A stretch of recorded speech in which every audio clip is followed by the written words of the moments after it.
Lo tau nggak gimana caranya bisa lewatin 99% orang atau teman-teman lu pada umumnya dengan ngelakuin satu hal ini aja.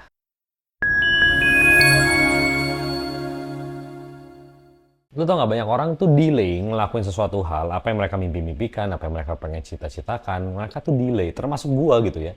Karena beberapa hal, dan salah satu halnya itu tuh sebenarnya tuh simple untuk diomongin, untuk dilakuinnya memang agak susah gitu ya. Tapi menurut gua yang paling pertama itu adalah the illusion of I'm not ready yet. Ilusi omongan gini, gue belum ready lah, gue belum siap lah, gue belum bisa lah, gue kayaknya nggak jago deh, gue kayaknya belum ahli deh lakuin ini deh. Itu tuh ilusi.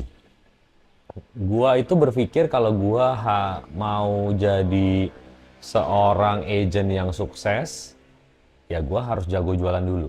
Kalau gua mau jadi seorang pemain tenis yang jago atau gua mau coba ikut mabar, main bareng sama orang, gua harus bisa jago servis dulu.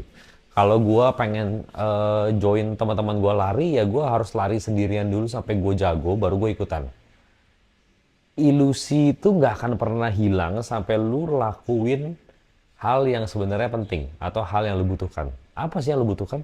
Ya jalanin aja. Itu yang perlu lu lakukan. Karena tanpa lu lakuin yang lu butuhkan, tanpa lu lakuin yang lu inginkan capai, lu akan selama-lamanya nggak siap.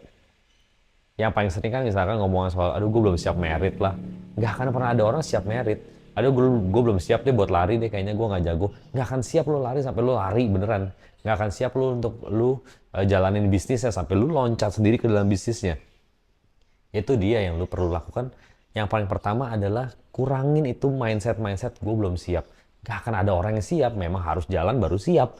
Semakin lu jago lakuinnya, semakin lu ready untuk lakuin hari-hariannya. Ya. Yang kedua itu adalah information overload. Kebanyakan dari kita tuh hobi belajar, menurut gue ya. Kan orang suka bilang orang Indonesia nggak suka belajar. Orang Indonesia nggak suka baca, nggak suka apa, nggak suka belajar. Tapi hobi dapat informasi aja. Wah, kata Timothy Ronald kayak begini. Kata Raymond Chin kayak begini. Indonesia akan gelap. Kata Deddy Corbuzier kayak begini. Oh, kata dari Vindes kayak gini. Itu information overload. Oh, katanya harus beli Bitcoin kayak gini. Oh, Bitcoin akan kayak gini. Lu udah beli belum? Belum kan? Information overloaded. Lu akan kalah sama orang yang ambil action setiap hari, mau itu nabung 100 ribu kayak 200 ribu kayak. Lu pasti akan kalah sama mereka. Kenapa? Ya karena mereka ambil action. Mereka setiap hari nabung.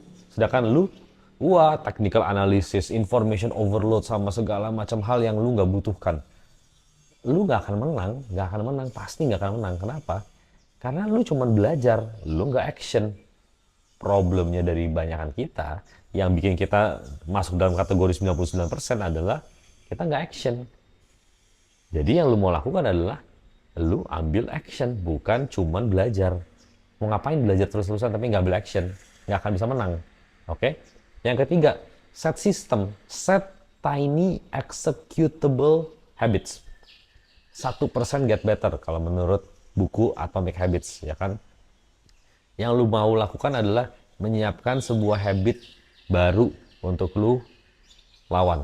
Contoh, salah satu hal yang lagi gue lakukan adalah gue mau bisa punya jantung yang lebih sehat, kardio yang lebih sehat. Karena gue mungkin pernah cerita, gue itu punya keturunan mungkin jantung yang kurang baik karena ternyata bokap gue penyumbatan gitu kan. Jadi dokter baru ngomong kayak beberapa bulan yang lalu gitu, kayak kamu jantungnya kurang bagus deh.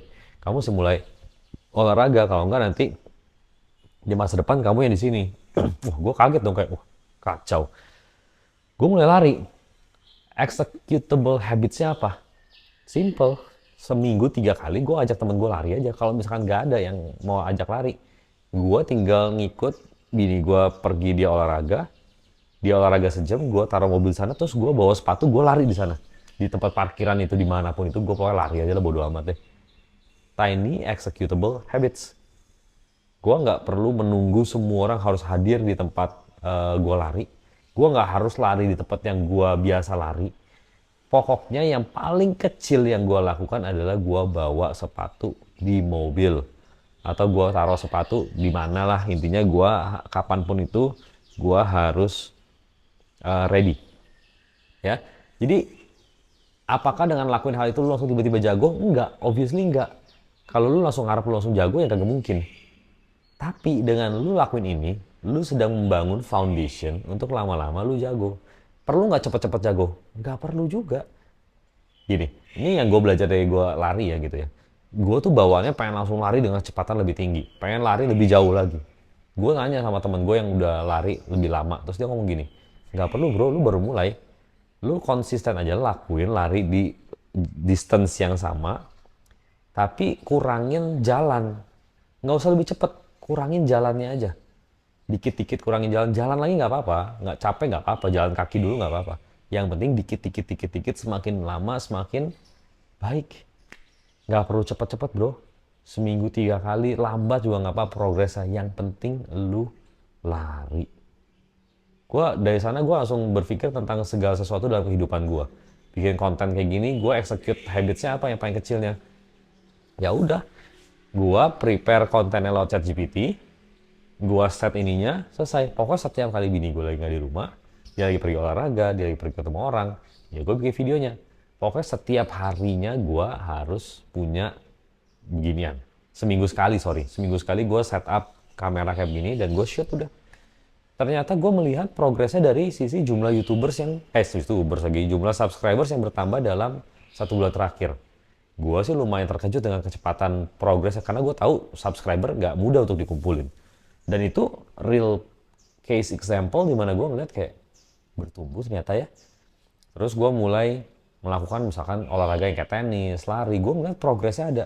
Dengan gue hal-hal simple, gue ngambil raket, terus gue mulai shadow swing, gue ngambil raket, gue mulai pukul-pukul bola dikit-dikit, gue mulai ambil sepatu untuk ambil footworksnya latihan dikit-dikit. Gue nggak perlu sampai ribet-ribet mesti booking lapangan, mesti punya apa, enggak. Hal-hal kecil aja. Gue kurangin juga nonton-nonton YouTube yang cuma kasih gue informasi, tapi gue nggak praktek. Misalnya faceless channel, oh tadi gue excited banget, tapi gue pikir-pikir, kayaknya gue nggak punya kapasitas buat ngerjain ya, waktunya kayak nggak cukup. Ya gue stop nyari yang begitu-gituan, cari lagi fokus ke hal-hal yang memang gue matters buat gue dan gue bisa bikin. Udah, gitu. Jadi itu membuat gue ngelihat kalau gue bisa konsistenin ini terus-menerus, harusnya amin-amin goals gue sih akhir tahun bisa punya at least subscriber 5.000 dulu deh, 5.000 subscribers dulu aja. Buat gue udah sangat-sangat happy. Gitu. Ya, so thank you so much for watching. Kita ketemu lagi di video berikutnya. Hopefully video ini bisa bermanfaat buat teman-teman dan pastikan di-share ke teman-teman lainnya, oke?